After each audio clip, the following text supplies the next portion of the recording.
gëm leen dina gën a baax ak góor gi dina neex li ñu naqari dañ la gisutoon bi la yàlla andee féexal nga réew mi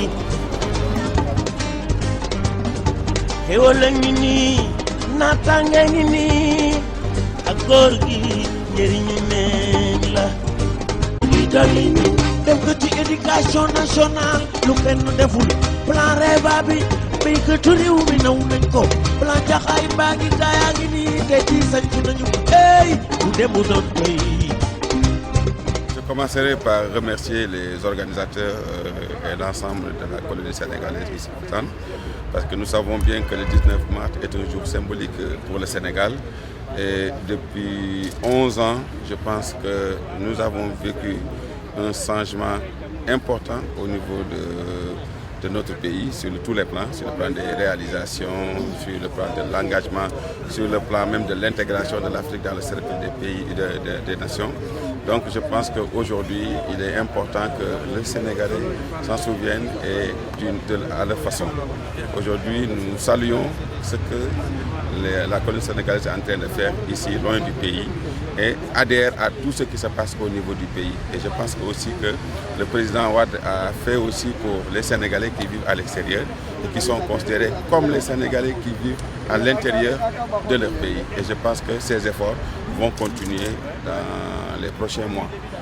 En tout cas, je remercie l'ensemble des organisateurs qui ont fait preuve de courage et d'engagement pour montrer quand même à la face du monde que la démocratie existe chez nous, mais aussi quand même qu'ils sont à côté du président Abdoulaye Wade. gëm leen dina gën a baax ak góor gi dina neex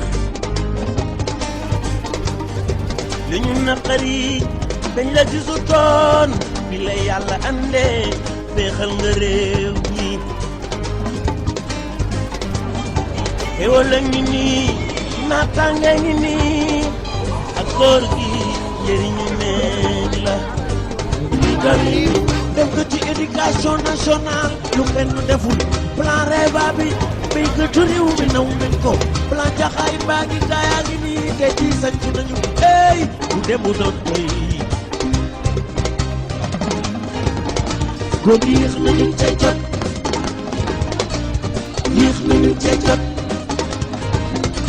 góor gi dolli ñu Sénégal moo raw ci réew yi Afrique 2006 fi ñu jëlee fi ñu jëmee ko gën góor gi doyal ñu soppit dolli ñu góor gi doyal ñu soppit dolli ñu góor gi doyal ñu soppit dolli ñu góor gi doyal ñu soppit dolli ñu góor gi doyal ñu soppit dolli ñu góor gi doyal ñu soppit dolli ñu. 2012, tous ensemble, Wade. 2012, tous ensemble, Wade. 2012, tous ensemble, Wade. 2012, tous ensemble, Wade. 2012, tous ensemble, Wade. 2012, tous ensemble, Wade. 2012, tous ensemble, Wade. 2012, tous ensemble, Wade. 2012, tous ensemble, Wade. 2012, Gorgui, avec Gorgui pour 2012, Gorgui, avec Gorgui pour 2012, Gorgui, avec Gorgui pour 2012, Gorgui, avec Gorgui pour 2012, Gorgui, avec Gorgui pour 2012, Gorgui, avec Gorgui pour 2012, Gorgui, Gorgui,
gëm leen dina gën a baax ak góor gi dina neex li ñu naqari dañ la gisutoon bi la yàlla andee féexal nga réew mi xéwal la ngi nii naataange ngi nii ak góor gi njëriñu neen la lii dolli ñu def ko ci éducation nationale lu kenn deful plan REVA bi béykatu réew mi naw nañ ko plan jaxaay mbaa ngi gaayaa ngi nii te ci sañtu nañu ey lu demu doon doy góor gi yéex nañu ca jot yéex nañu ca jot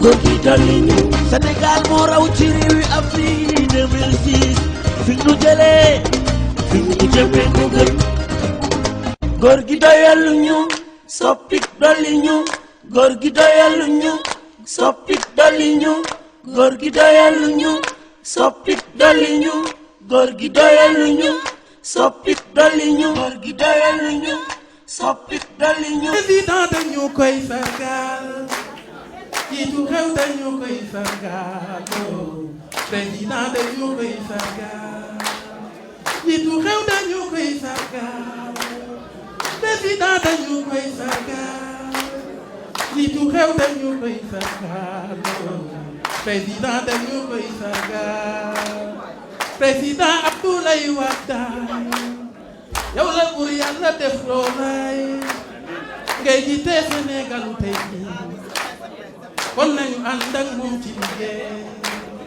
dëgg la lu réew mi rëy rëy benn njiitu réew lañu bokkay kon nañu ànd ak moom dooleel ko dalal xelam ci biir réew mi ngoone man wayuma li ndax ay dërëm Abdou Diop man wayuma li ndax parti politique man day dama bëgg a wax askan wi wantaan njiitu réew dañu koy sargal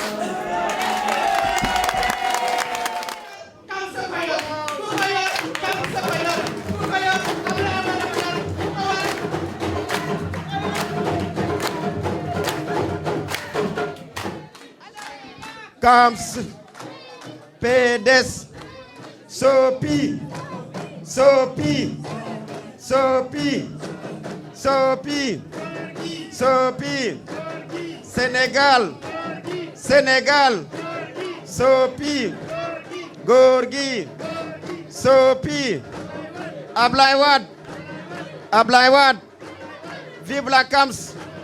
Cellule d'animation et de massification du parti par les secteurs de PDS. Chers frères et sœurs, le 19 mars 2000 est la date de la victoire du peuple sénégalais et du PDS. C'est la raison pour laquelle, à l'occasion de la commémoration de cette date historique, toute la famille libérale est réunie ou représentée dans cette salle pour préparer la victoire du frère secrétaire général national, son Excellence Maître Ablaye Wade en 2012, et ce, dès le premier tour.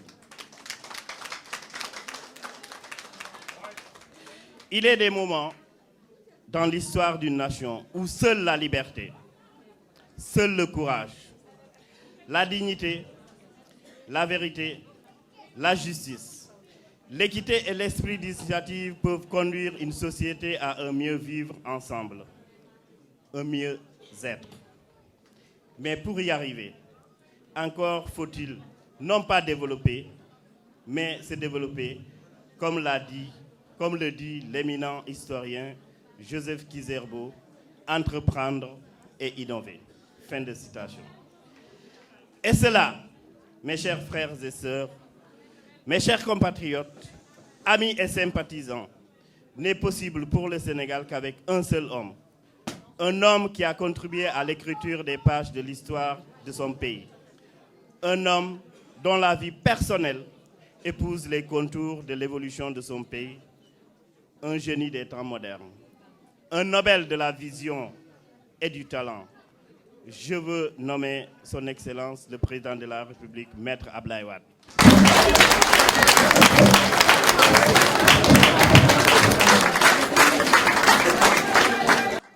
À peine arrivé au pouvoir en avril 2000, son Excellence Maître Abdoulaye Wade déclarait au Forum mondial sur l'éducation du 26 avril que la problématique de l'éducation se situe entre deux extrêmes. Chômer sans éducation ou être éduqué et chômer. Ensemble, nous les hommes et femmes de bonne volonté du Nord et du Sud, refusons cette implacable alternative en disant que nous voulons et l'éducation et le travail, pas l'un sans l'autre. Et c'est possible si nous acceptons les révisions déchirantes de nos méthodes. Fin de citation. Le 3 avril 2008, s'adressant à la nation, le frère secrétaire général national, son Excellence Maître Abdoulaye Wade, a rajouté que nous devions cette fête à toutes les générations qui, avec foi et honneur, ont combattu, résisté contre l'oppression et exigé que notre peuple recouvre son droit et sa vocation naturelle d'exister et de vivre libre.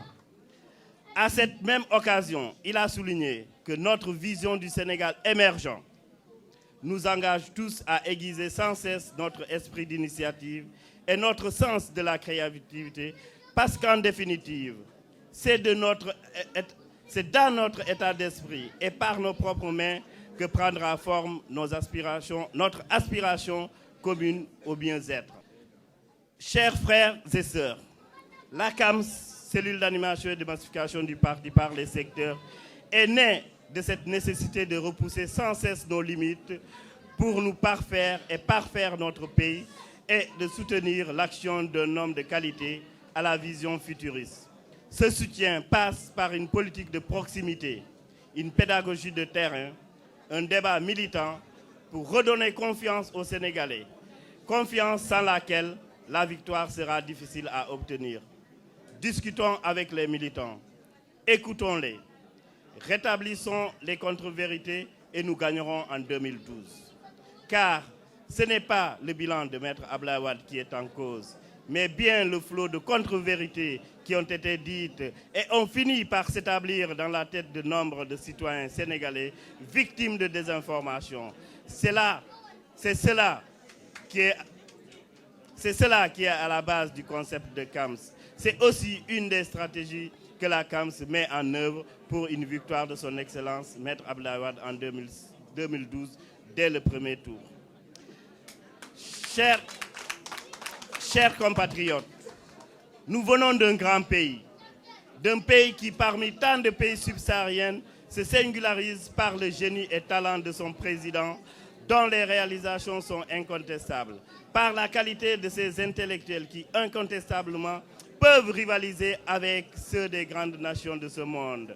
Un peuple qui, jusque-là, a posé des choix intelligents et s'est démarqué par sa maturité politique. Ces qualités, vous pouvez encore les faire valoir en faisant le choix du PDS pour propulser définitivement le Sénégal parmi les pays émergents et ne pas rompre la continuité des efforts de développement amorcés depuis 10 ans par son Excellence Maître Abdoulaye Wade.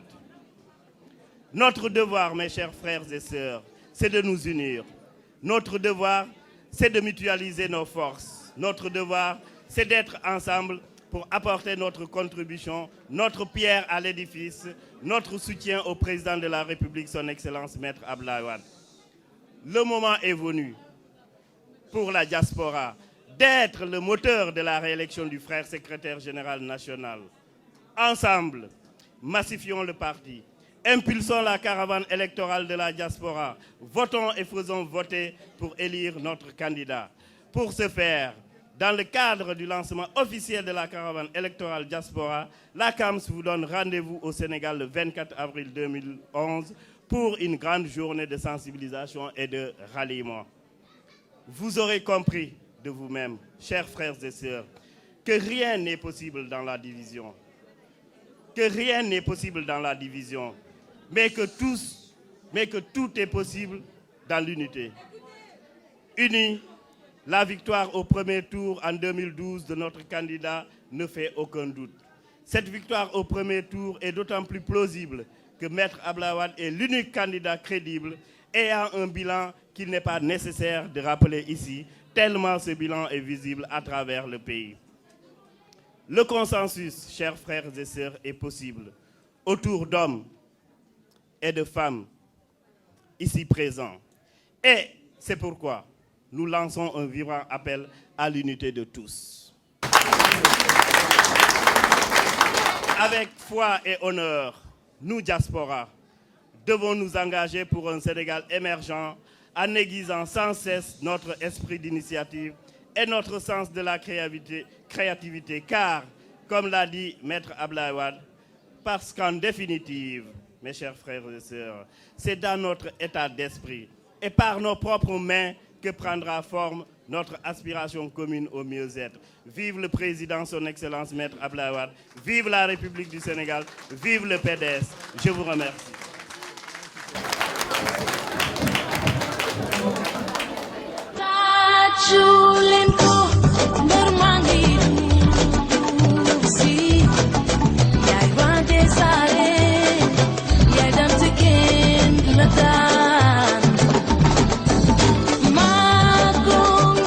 Je tiens d'abord à remercier la cellule de massification du parti parier secteur, la CAMS, d'avoir initié cette journée de l'alternance. Pour la première fois dans l'histoire du PDS en France, depuis 2000, que des militants d'Abdoulaye Wade marchent à travers les rues de la France pour magnifier les réalisations du président Abdoulaye Wade.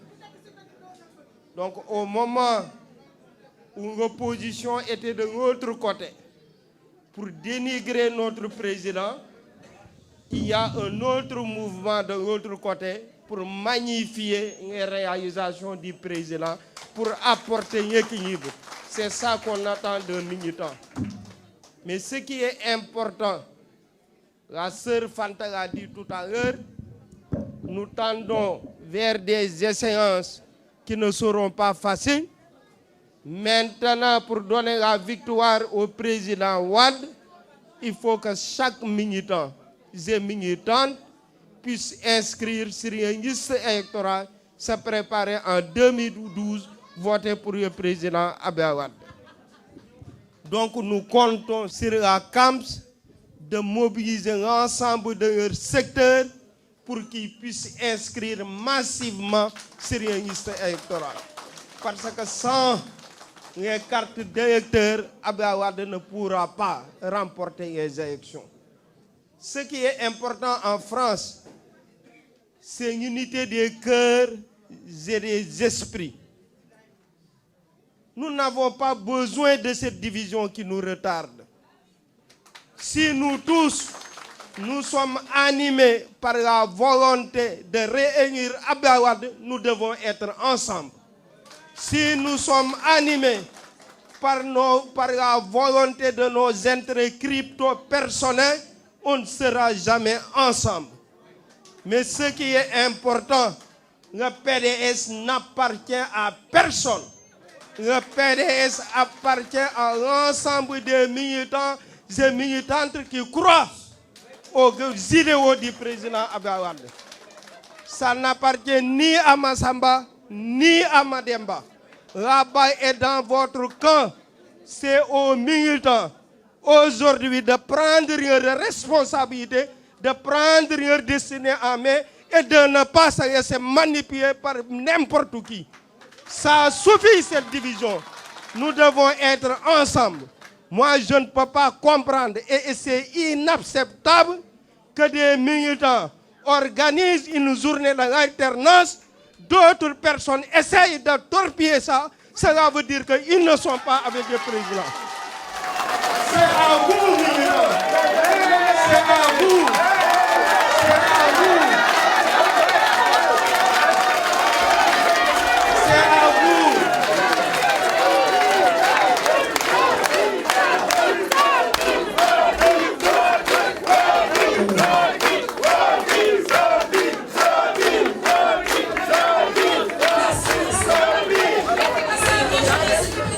Je vous demande, chers militants, Abdoulaye Wade, notre président, nous a demandé et a demandé à l'ensemble de ces militants d'être unis autour de l'essentiel. L'unité ne peut pas se trouver autour de quelqu'un, mais l'unité se fera autour du président Abdoulaye Wade et autour de sa victoire de 2012.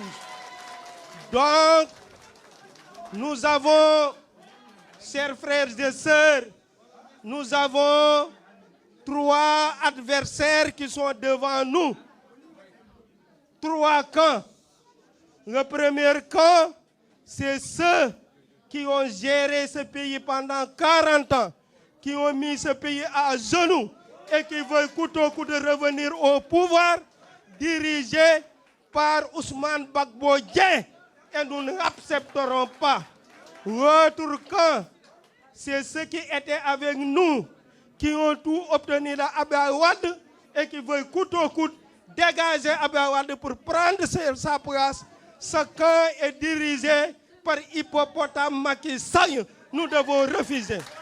Et le troisième camp, c'est le camp qui est extrêmement dangereux. C'est ceux qui sont parmi nous et qui travaillent pour notre camp. C'est à nous de les démasquer, de les dénoncer. Je demande aux frères et sœurs de prendre leurs responsabilités.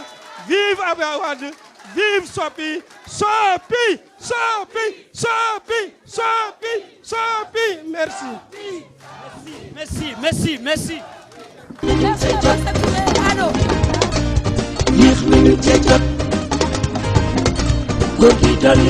Sénégal moo raw ci réew yi Afrique 2006 fi ñu jëlee fi ñu jëmee ko gën góor gi doyal ñu soppit dolli ñu góor gi doyal ñu soppit dolli ñu góor gi doyal ñu soppit dolli ñu góor gi doyal ñu soppit dolli ñu góor gi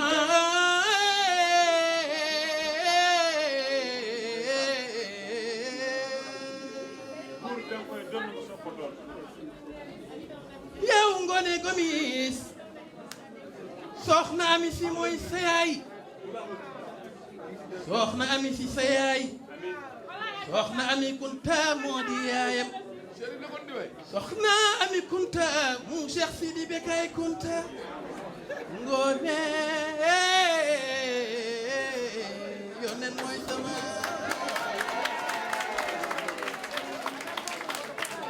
yaayu leenaay yaayu Sidi laay way waaye xool leen ma sama njaago bi waaye boo ko xoolee ci beneen côté ba gis naa bi yaayu leena Ngoné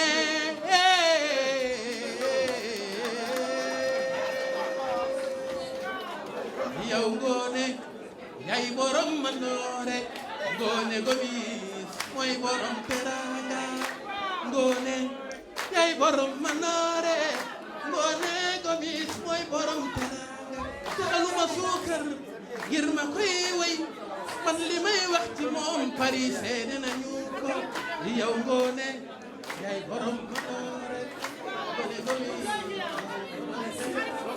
maa ngi remercier ñëpp di leen wax ne nag benn affaire dafa am président bi mu ñu recevoir dama ko ne président mu ne ma naam ma ne ko dalalal sa xel ndax ñun dalal xel la ñu xam ñun KAMS ndax dañuy liggéey ci loolu KAMS du dara du di boole nit ñi ñuy ànd di dox di nocci lu baax rek mu ne ma nooy dalalee sama xel président ne ma nooy dalalee sama xel ma ne ko ni may dalalee sa xel mooy nenn ñun dañuy dugg KAMS ñun dañuy dem ci suuf di seeti ñi nga xam ne mosuñu inscrire ci liste électorale ñu jëli ji leen indi leen liste leen ñu xaar comité élection bi mu ñëw ñu inscrire leen ak xale yi nga xamante ne majeur nañ te mosuñu voté président ne ma loolu doy na ma loolu doy na sama xel kon KAMS doy na ma waaw donc man wax ji duma ci sori weddi gis bokk ci loolu la góor gi wax ku gis nen yi ne nen yaa ngi nii maa ngi remercier ñëpp nag mënumaa tudd kenn parce que ku lim juum merci beaucoup.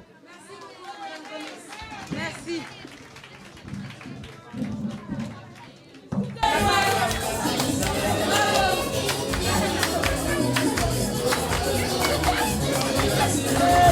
démb doon tey góor gi yéex nañu cay jot yéex nañu cay jot